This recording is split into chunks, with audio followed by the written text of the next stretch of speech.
ابن عباس رضی اللہ عنہما فرماتے ہیں کہ ابلیس فرشتوں کے ایک قبیلے میں سے تھا جو آگ کے شعلوں سے پیدا ہوئے تھے۔ ابلیس کا نام حارث تھا اور جنت کا خازن تھا۔ اس قبیلے کے سوا باقی تمام کے تمام فرشتے نوری تھے۔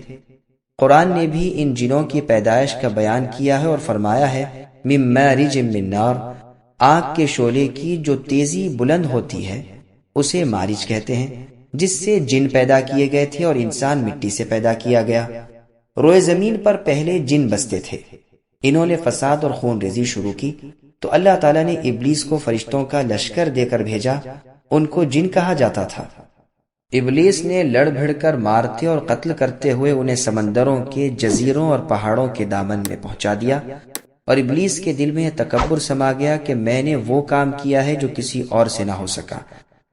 چونکہ دل کی اس بدی اور اس پوشیدہ خودی کا علم صرف اللہ تعالیٰ ہی کو تھا، جب پروردگار نے فرمایا کہ زمین میں خلیفہ پیدا کرنا چاہتا ہوں تو ان فرشتوں نے عرض کیا کہ پھر ایسوں کو کیوں پیدا کرتے ہیں جو اگلی قوم کی طرح فساد و خون ریزی کریں؟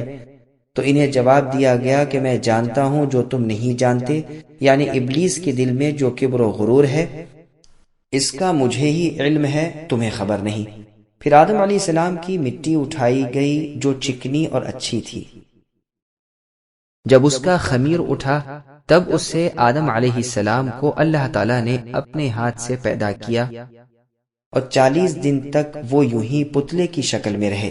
ابلیس آتا تھا اور اس پر لات مار کر دیکھتا تھا کہ وہ بجھتی مٹی تھی جیسے کوئی کھوکھلی چیز ہو، پھر منہ کے سوراخ سے گھس کر پیچھے کے سوراخ سے اور اس کے خلاف آتا جاتا رہا اور کہتا رہا کہ در حقیقت یہ کوئی چیز نہیں، اور اگر میں اس پر مسلط کیا گیا تو اسے برباد کر کے چھوڑوں گا، اور اگر اسے مجھ پر مسلط کیا گیا تو میں ہرگز تسلیم نہ کروں گا۔ پھر جب اللہ تعالیٰ نے ان میں روح پھونکی اور وہ سر کی طرف سے نیچے کی طرف آئی تو جہاں جہاں تک پہنچتی رہی خون گوشت بنتا گیا۔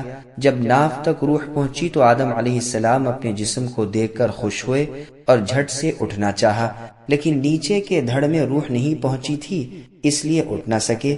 اسی جلدی کا بیان اس آیت میں ہے وَكَانَ الْإِنسَانُ عَجُولًا، یعنی انسان بے صبرا اور جلد باز ہے، تو نہ خوشی میں صبر نہ رنج میں۔ جب روح جسم میں پہنچی اور چھینک آئی تو کہا الحمدللہ رب العالمین۔ اللہ تعالیٰ نے جواب دیا یرحمک اللہ۔ پھر صرف ابلیس کے ساتھی فرشتوں سے فرمایا کہ آدم کے سامنے سجدہ کرو، تو ان سب نے تو سجدہ کیا، لیکن ابلیس کا وہ غرور و تکبر ظاہر ہو گیا، اس نے نہ مانا اور سجدے سے انکار کر دیا اور کہنے لگا میں اس سے یعنی آدم سے بہتر ہوں، اس سے بڑی عمر والا ہوں اور اس سے قوی اور مضبوط ہوں۔ یہ مٹی سے پیدا کیا گیا اور میں آگ سے بنا ہوں، اور آگ مٹی سے قوی ہے۔ اس انکار پر اللہ تعالیٰ نے اسے اپنی رحمت سے نا امید کر دیا، اور اسی لیے اسے ابلیس کہا جاتا ہے۔ اس کی نافرمانی کی سزا میں اسے اللہ تعالیٰ نے اپنی رحمت سے محروم کر کے شیطان بنا دیا۔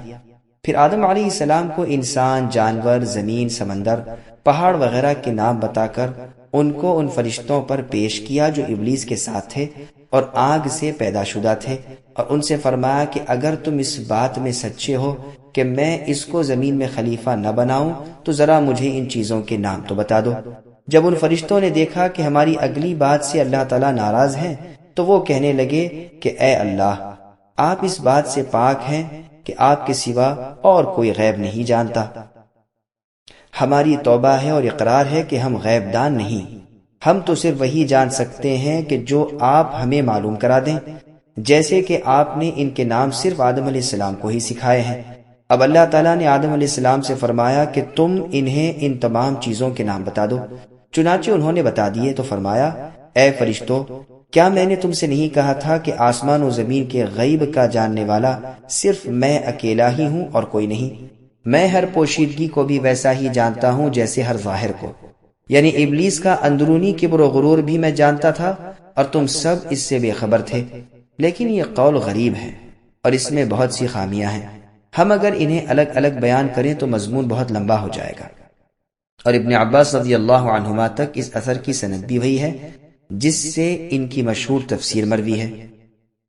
ایک اور اثر بھی اسی طرح کا مروی ہے، اس میں کچھ کمی زیادتی ہے، اور اس میں یہ بھی ہے کہ زمین کی مٹی لینے کے لیے جب جبریل علیہ السلام گئے تو زمین نے کہا کہ میں اللہ تعالیٰ کی پناہ مانگتی ہوں کہ آپ مجھ میں سے کچھ گھٹائیں۔ وہ واپس چلے گئے، پھر ملک الموت کو بھیجا۔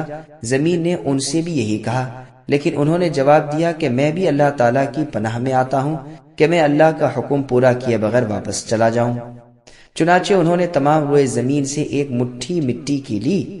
چونکہ مٹی کا رنگ کہیں سرخ تھا اور کہیں سفید، کہیں سیاہ، اسی وجہ سے انسانوں کی رنگتیں بھی طرح طرح کی ہوئیں۔ لیکن یہ روایت بھی اسرائیلی روایات میں سے ہے۔ غالباً اس میں بہت سی باتیں بعد کے لوگوں کی ملائی ہوئی ہیں، صحابی کا بیان ہے ہی نہیں، اور اگر صحابی کا قول بھی ہو تو بھی انہوں نے بعض پہلی کتابوں سے لیا ہوگا، واللہ اعلم۔ امام حاکم اپنی مستدرک میں بہت سی ایسی روایات لائے ہیں اور ان کی سند کو شرط بخاری پر کہا۔ مقصد یہ ہے کہ جب اللہ تعالیٰ نے فرشتوں کو حکم دیا کہ تم آدم علیہ السلام کو سجدہ کرو تو اس خطاب میں ابلیس بھی داخل تھا، اس لیے کہ گو وہ ان میں سے نہ تھا لیکن انہی جیسا اور انہی جیسے کام کرنے والا تھا، اس لیے اس خطاب میں داخل تھا اور پھر نافرمانی کی سزا بھگتی۔ اس کی تفصیل انشاءاللہ تعالی کان من الجن کی تفسیر میں اپنے مقام پر آئے گی۔ ابن عباس رضی اللہ عنہما کہتے ہیں کہ نافرمانی سے پہلے وہ فرشتوں میں تھا، عزازیل اس کا نام تھا، زمین پر اس کی رہائش تھی، اجتہاد اور علم میں بہت بڑا تھا اور اسی وجہ سے دماغ میں رعونت تھی، اور اس کی جماعت کا اور اس کا تعلق جنوں سے تھا۔ اس کے 4 پر تھے، جنت کا خازن تھا، زمین اور آسمان دنیا کا سلطان تھا۔ حسن رحمۃ اللہ علیہ فرماتے ہیں کہ ابلیس کبھی فرشتہ نہ تھا، اس کی اصل جنات سے ہے، جیسے کہ آدم علیہ السلام کی اصل ان سے ہے۔ اس کی اسناد صحیح ہے۔ عبد الرحمن بن زید بن اسلم اور شہر بن حوشب رحمۃ اللہ علیہما کا بھی یہی قول ہے۔ سعد بن مسعود رحمۃ اللہ علیہ کہتے ہیں کہ فرشتوں نے جنات کو جب مارا تب اسے قید کیا تھا اور آسمان پر لے گئے تھے، وہاں عبادت کی وجہ سے رہ پڑا۔ ابن عباس رضی اللہ عنہما سے یہ بھی مروی ہے کہ پہلے ایک مخلوق کو اللہ تعالیٰ نے پیدا کیا، انہیں آدم علیہ السلام کو سجدہ کرنے کو کہا، انہوں نے انکار کیا جس پر وہ جلا دیے گئے۔ پھر دوسری مخلوق پیدا کی، ان کا بھی یہی حشر ہوا۔ پھر تیسری مخلوق پیدا کی، انہوں نے تعمیل ارشاد کی، لیکن یہ اثر بھی غریب ہے اور اس کی اسناد بھی غالباً صحیح نہیں ہے۔ اس میں ایک راوی مبہم ہے، اس وجہ سے روایت قابل حجت نہیں۔ کافرین سے مراد نافرمان ہے۔ ابلیس کی ابتدائے آفرینش ہی کفر و دلالت پر تھی۔ کچھ دن ٹھیک ٹھاک رہا لیکن پھر اپنی اصلیت پر آ گیا۔ سجدہ کرنے کا حکم بجا لانا اللہ تعالیٰ کی اطاعت اور آدم علیہ السلام کا اکرام تھا۔ بعض لوگوں کا قول ہے کہ یہ سجدہ سلام اور عزت و اکرام تھا، جیسے کہ یوسف علیہ السلام کے بارے میں فرمان ہے کہ انہوں نے اپنے باپ کو تخت پر بٹھا لیا اور وہ سب کے سب سجدے میں گر پڑے، اور یوسف علیہ السلام نے فرمایا، ابا یہی میرے اس خواب کی تعبیر ہے جسے میرے رب نے سچا کر دکھایا۔ سابقہ امتوں میں تعظیمی سجدہ جائز تھا لیکن ہمارے دین میں یہ منسوخ ہو گیا۔ معاذ رضی اللہ عنہ فرماتے ہیں کہ میں نے شامیوں کو اپنے سرداروں اور علماء کے سامنے سجدہ کرتے ہوئے دیکھا تھا تو رسول اللہ سے گزارش کی کہ اللہ کے رسول آپ اس کے زیادہ حقدار ہیں کہ آپ کو سجدہ کیا جائے، تو رسول اللہ نے فرمایا کہ اگر میں کسی انسان کو کسی انسان کے سامنے سجدہ کرنے کی اجازت دینے والا ہوتا تو عورتوں کو حکم دیتا کہ وہ اپنے خاوندوں کو سجدہ کریں، کیونکہ ان کا ان پر بہت بڑا حق ہے۔ رازی نے اسی کو ترجیح دی ہے۔ بعض کہتے ہیں کہ سجدہ اللہ تعالیٰ ہی کے لیے تھا۔ آدم علیہ السلام بطور قبلے کے ساتھ تھے، جیسے قرآن کریم میں اور جگہ ہے، اقیم الصلاۃ لدلوک الشمس، لیکن اس میں نظر ہے اور پہلے قول کا ہی زیادہ ظاہر ہونا اچھا معلوم ہوتا ہے۔ یہ سجدہ آدم علیہ السلام کے اکرام، بڑائی، احترام اور سلام کے طور پر تھا اور اللہ تعالیٰ کی اطاعت کے ماتحت تھا، کیونکہ اس کا حکم تھا جس کی بجاوری ضروری تھی۔ رازی نے بھی اسی قول کو قوی بتایا ہے اور اس کے سوا دونوں اقوال کو ضعیف قرار دیا ہے۔ ایک تو آدم علیہ السلام کا بطور قبلے کے ہونا، جس میں کوئی بڑا شرف ظاہر نہیں ہوتا، دوسرے سجدے سے مراد پست عاجز ہونا، نہ کہ زمین پر ماتھا ٹکا کر حقیقی سجدہ کرنا، لیکن یہ دونوں تعویلیں ضعیف ہیں۔ قتادہ رحمہ اللہ فرماتے ہیں کہ سب سے پہلا گناہ یہی تکبر ہے جو ابلیس سے سرزد ہوا۔ صحیح مسلم کی حدیث میں ہے کہ جس کے دل میں رائی کے دانے کے برابر تکبر ہوگا وہ شخص جنت میں داخل نہ ہوگا۔ اسی تکبر، کفر و عناد کی وجہ سے ابلیس کے گلے میں طوق لعنت پڑا اور رحمت سے مایوس ہو کر باری تعالی کی دربار سے دھتکارا گیا۔ یہاں کانا سارا کے معنی میں بھی بتایا گیا ہے، جیسے کہ فکان من المغرقین اور فتکون من الظالمین۔ شاعروں کے شعر میں بھی اس کا ثبوت ہے، تو معنی یہ ہوئے کہ وہ کافر ہو گیا۔ ابن فورک کہتے ہیں کہ وہ اللہ تعالیٰ کے علم میں کافروں میں سے تھا۔ قرطبی اسی کو ترجیح دیتے ہیں۔ اس سجدے کا حکم زمین و آسمان کے تمام فرشتوں کو تھا۔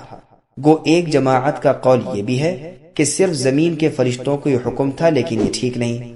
قرآن کریم میں ہے فسجد الملائکۃ کلہم اجمعون الا ابلیس، یعنی ابلیس کے سوا تمام فرشتوں نے سجدہ کیا۔ لہٰذا اول تو جمع کا صیغہ لانا، پھر کلہم سے تأکید کرنا، پھر اجمعون، پھر صرف ابلیس کا استثناء کرنا، ان چاروں وجوہات کی بنا پر صاف ظاہر ہے کہ یہ حکم عام تھا۔ واللہ اعلم۔ سبسکرائب کیجئے ہمارے چینل اور دبائیے بیل کا آئیکن تاکہ آپ کو ریگولر نوٹیفیکیشن اپڈیٹس مل سکیں۔